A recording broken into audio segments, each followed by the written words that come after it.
Kristo.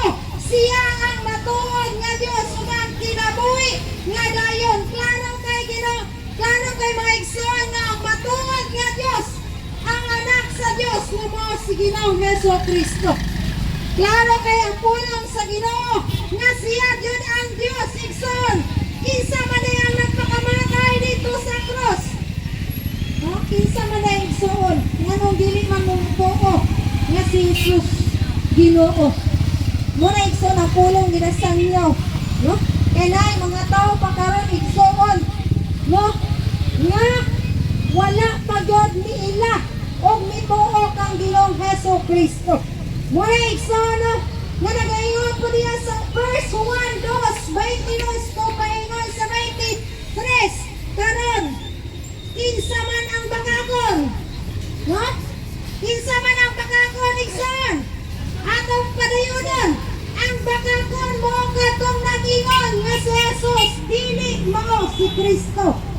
Klaro kay ang pulong sa atong buhi nga Dios igsoon nga kung dili na kamuila ni Ginoong Kristo kay tao ra siya, baka kundel ka nga tao igsoon.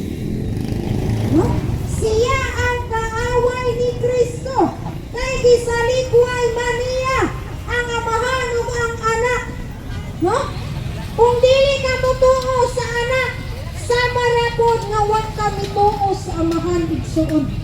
Muna siya kay ang nagsaligway sa anak, nagsaligway usab sa amahan.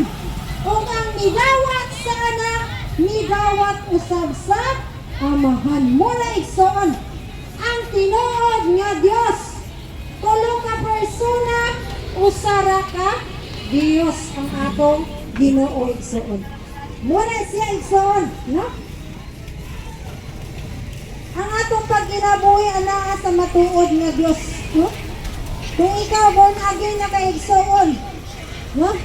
Kinahanglan siguraduhon ginato nga ang atong pagkinabuhi dinhi sa kalibutan na isubay sa kabubuton sa atong buhi nga Dios.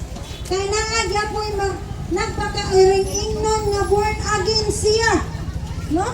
Pero sukwahi gihapon sa kabubuton sa atong buhi nga Dios. Manigarilyo gihapon bisag born again. Muinom gyapon makahubog nga ilimnan bisag born again.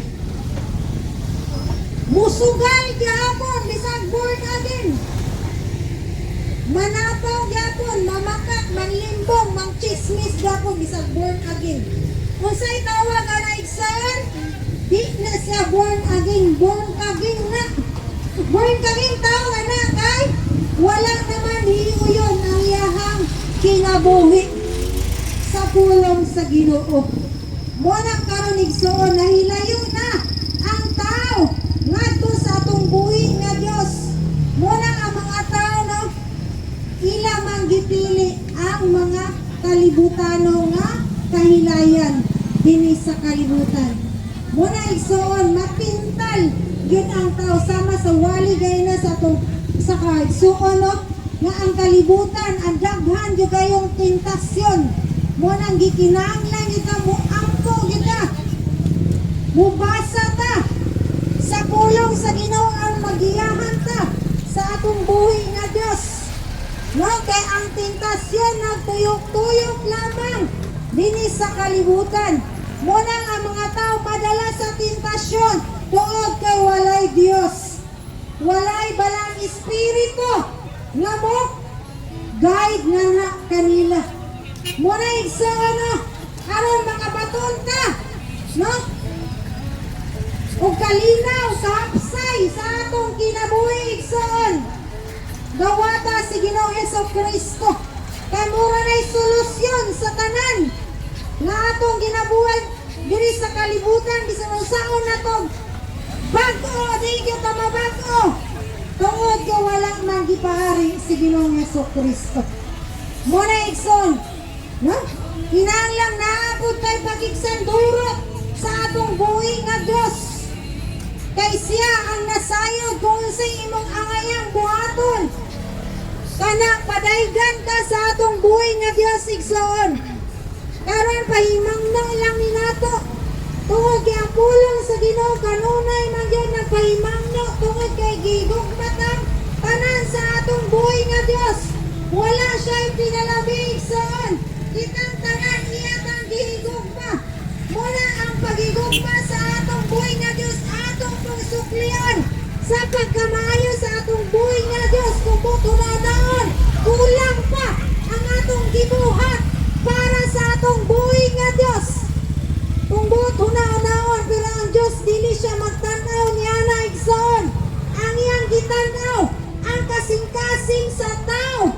Kung siya nagbalaan nga na kaniya kung nagmasinugtanon diya sa iyang buhay ngalan muna ang pulong na paimangno kanato igsoon karon nga kapulong. Muna igsoon no? Nga dili tanan no? Nagkinabuhi nga subay sa atong buhi nga Dios mo lang na ay pulong nga kanunay madungog sa mga katawhan aron mahigbata ang mga tao no naarapod sa tao ang pagpili no kaya nag-ingon man yan sa Ezekiel ados may city isulti ang akong mga pulong kanila mamati man sila or dili naadri tao di ay nga dili jud ay mamati no naanagay tao nga dili jud mamati sa pulong sa Ginoo muna siya igsuon naara jud sa tao ang pagpili ang pulong sa Ginoo gihatod na no kung asa ta na destino kung asa ta na nahimutang karon ang pulong sa Ginoo